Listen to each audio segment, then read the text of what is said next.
तो दोस्तों, धरती के लिए तबाही का कारण बने जिस एस्टेरॉयड यानी जिस उल्का पिंड को लेकर के अमेरिकी अंतरिक्ष एजेंसी ने 15 सितंबर को टकराने को लेकर के अलर्ट जारी किया था, वह धरती के बेहद करीब से धरती के आउटर स्फीयर को चीरता हुआ आगे निकल चुका है। लेकिन इसको लेकर के वैज्ञानिकों ने हालांकि चैन की सांस जरूर ली है, लेकिन इस वक्त जो खबर सामने आ रही है उसने एक बार फिर से वैज्ञानिकों के हाथ पैर फुला दिए हैं। जी हां, यह तबाही, यह आफत अब भी टली नहीं है। इसको लेकर के इस वक्त खबर सामने आ चुकी है और इस खबर के सामने आने के साथ ही एक बार फिर से अमेरिका की ऑब्जर्वेटरी की तरफ से इसको लेकर के हाई अलर्ट घोषित कर दिया गया है और इसको लेकर के दुनिया भर की तमाम वैज्ञानिकों की टीमें और तमाम अंतरिक्ष एजेंसियां आपस में एक बार फिर से मीटिंग का आयोजन कर रही हैं, क्योंकि यह तबाही का कारण बन चुका एस्टेरॉयड अब धरती को छोड़ करके चंद्रमा को हिट करने जा रहा है। जी हां, इसको लेकर के अमेरिकी अंतरिक्ष एजेंसी नासा ने दावा किया है कि यह अगले कुछ एक घंटों में चांद की सतह से टकराने वाला है और इसके टकराने के साथ ही चांद पर भयंकर तबाही आने वाली है। बता दें कि इससे पहले भी चांद की सतह पर धरती की तरफ बढ़ रहे कई एस्ट्राइड टकरा चुके हैं, लेकिन इस बार जो यह एस्ट्राइड है इसके बारे में तो लगभग आप सब जान ही चुके होंगे। और इसको लेकर के अब जो चांद के ऊपर इस वक्त आफत आ चुकी है उसको लेकर के अमेरिकी अंतरिक्ष एजेंसी नासा ने कहा है कि इसका सबसे ज्यादा नुकसान इसरो को होने जा रहा है। जी हां, दुनिया की तमाम अंतरिक्ष एजेंसियां इसके बहुत बड़े घाटे से गुजरने वाली हैं, क्योंकि इसके टकराने के साथ ही धरती पर भीषण इंपैक्ट इसका दिखने वाला है। इसका बेहद ही भीषण प्रभाव धरती पर भी आने वाला है। तो क्या है इसको लेकर के पूरी खबर और क्या पूरी अपडेट सामने आ रही है, क्या कहा है अमेरिकी अंतरिक्ष एजेंसी नासा ने और इसका सबसे ज्यादा असर इसरो पर कैसे पड़ने जा रहा है, पूरी जानकारी आपको इस वीडियो में मिलने वाली है। तो चैनल पर बने रहे, वीडियो को लाइक और चैनल को अगर अभी तक सब्सक्राइब नहीं किया है तो सब्सक्राइब कर लें और कमेंट बॉक्स में जय हिंद लिखना बिल्कुल भी मत भूलिएगा। दोस्तों, जिस एस्टेरॉयड को लेकर के अमेरिकी अंतरिक्ष एजेंसी नासा ने अब तक पृथ्वी से टकराने पर अलर्ट जारी किया था, क्योंकि इसका आकार इतना ज्यादा बड़ा है कि अगर यह धरती से 720 मील का यह एस्टेरॉयड अगर टकरा जाता है तो यह पृथ्वी पर भयंकर आफत ला सकता है। इतना ही नहीं, इसकी रफ्तार किसी भी आम एस्टेरॉयड से कई गुना ज्यादा है। लगभग 500 किलोमीटर प्रति घंटा की रफ्तार है इसकी। अब आप समझ सकते हैं कि इसकी रफ्तार इतनी है कि अगर इससे हवा भी टकरा जाए तो यह उसे भी चिढ़ते हुए आग लगा देगा। और यही हुआ, धरती के आउटर स्फीयर में से यह जब गुजरता हुआ निकला तो धरती के आसमान में एक काला धुंध छाता हुआ या आगे की तरफ बढ़ गया। हालांकि देर रात होने के कारण दुनिया के कई देशों में यह नहीं देखा जा सका, लेकिन आपको बता दें कि कनाडा में और अलास्का और साथ ही साथ रूस के कई क्षेत्रों में इस एस्टेरॉयड को देर रात देखा गया था। लेकिन अब यह एस्टेरॉयड पृथ्वी के पास से तो गुजर चुका है, पृथ्वी के आउटर स्फीयर को चीरता हुआ यह आगे जरूर बढ़ गया है, लेकिन अब यह एक बार फिर से धरती के लिए फिर से खतरा बन चुका है। जी हां, अब आप सोच रहे होंगे कि आखिर यह चंद्रमा से टकराएगा तो हमारे पृथ्वी पर खतरा क्यों बनेगा, तो हम वह भी बताएंगे आपको, लेकिन उससे पहले जान लीजिए कि यह एस्ट्राइड अब लगातार चंद्रमा की तरफ आगे बढ़ रहा है।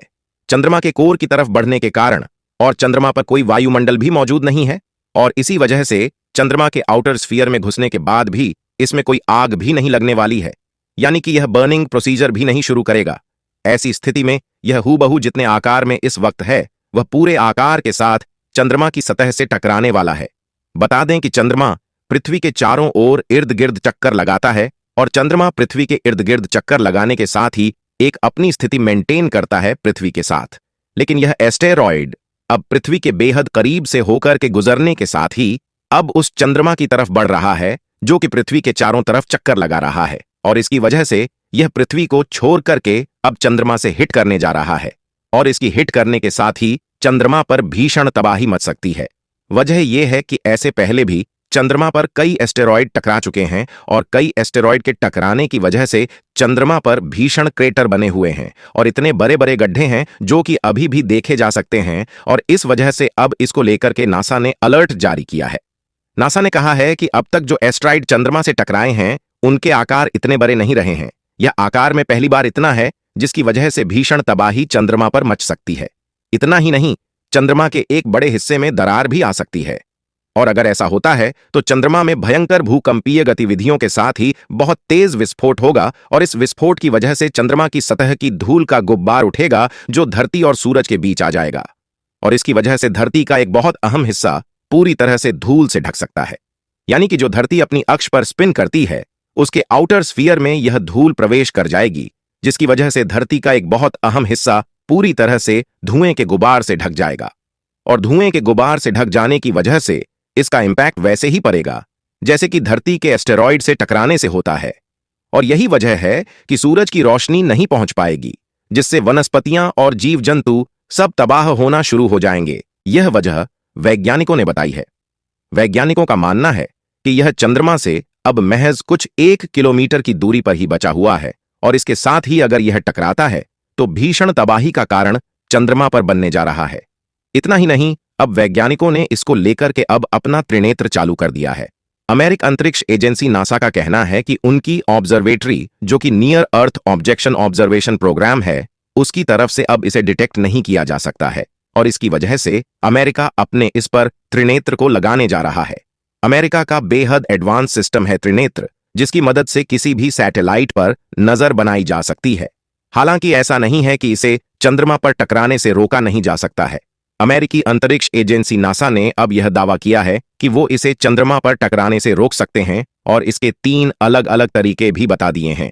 अमेरिका का यह मानना है कि अगर यह चंद्रमा के बेहद करीब पहुंचता है तो हमारे पास 3 इसको रोकने के उपाय है। सबसे पहले, अगर धरती से एक रॉकेट लॉन्च किया जाए जो कि इसे इंटरसेप्ट करे बीच रास्ते में ही, और इंटरसेप्ट करने के साथ ही यह इस एस्टेरॉयड की दिशा को, डायमेंशन को मोड़ दे। सबसे पहला यह कारण है।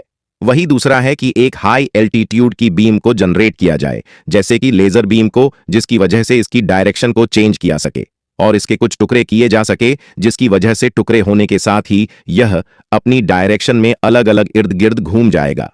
और तीसरी सबसे अहम चीज यह है कि वहां पर मौजूद किसी भी सैटेलाइट से इसे टकरा दिया जाए, यानी कि किसी भी ऐसे सैटेलाइट से जो कि चंद्रमा के सरफेस के ऊपर अभी मौजूद हैं, उससे अगर टकरा दिया जाता है तो यह अपनी डायरेक्शन मोड़ सकता है। और अगर बात करें कि आखिर किस देश के सैटेलाइट वहां पर मौजूद है, तो इनमें से सबसे 2 अहम नाम आते हैं, एक भारत और दूसरा अमेरिका। जी हां, भारत का एक नहीं बल्कि 2 सैटेलाइट, चंद्रयान 1 का और चंद्रयान 2, दोनों वहां पर ऑन ऑर्बिट में अभी भी चक्कर लगा रहे हैं और यह एक्टिव हैं और यह जानकारियां भी साझा कर रहे हैं। इतना ही नहीं, अमेरिका का भी एक सैटेलाइट यहां पर एक्टिव है जो लगातार इसके आउटर स्फीयर में चक्कर काट रहा है। यानी कि अगर इन दोनों देशों में से किसी एक देश का एक सैटेलाइट को जानबूझकर टक्कर करवाई जाती है तो वह चंद्रमा पर गिरने से बच सकता है और इसी वजह से यह खतरा टाला जा सकता है। हालांकि इसको लेकर के अब तक कोई जानकारी सामने नहीं आ रही है। अब यहां माना जा रहा है कि वैज्ञानिक इस पर अपनी नजरें गड़ाए बैठे हुए हैं। इतना ही नहीं, वैज्ञानिकों ने यह भी कहा है कि अगर आज इसे चंद्रमा के से टकराने से बचा भी लिया जाता है तो इसके बावजूद यह कुछ सालों बाद फिर से धरती के बेहद करीब आएगा और तब इसे टकराने से किसी भी कीमत पर नहीं रोका जा सकेगा। और इसी वजह से वैज्ञानिकों के लिए यह चिंता का विषय बना हुआ है। अमेरिका ने इसको लेकर के कहा है कि अब इस पर कड़े कदम उठाना जरूरी हो चुका है। दोस्तों, आपको क्या लगता है कि क्या एस्टेरॉयड पर अब अटैक कर देना चाहिए या फिर इंतजार करना चाहिए तब तक का, जब यह दोबारा एक बार फिर से धरती के बेहद करीब आएगा? कमेंट बॉक्स में कमेंट करके अपनी महत्वपूर्ण राय जरूर बताएं। साथ ही आगे की जरूरी अपडेट के लिए चैनल को सब्सक्राइब कर लें और बेल आइकन को भी जरूर दबा लें। अगर इससे टक्कर होती है चंद्रमा की तो इससे जुड़ी जानकारी आप तक सबसे पहले यहीं से मिलेगी। जय हिंद दोस्तों, अपना और अपनों का ख्याल रखिए।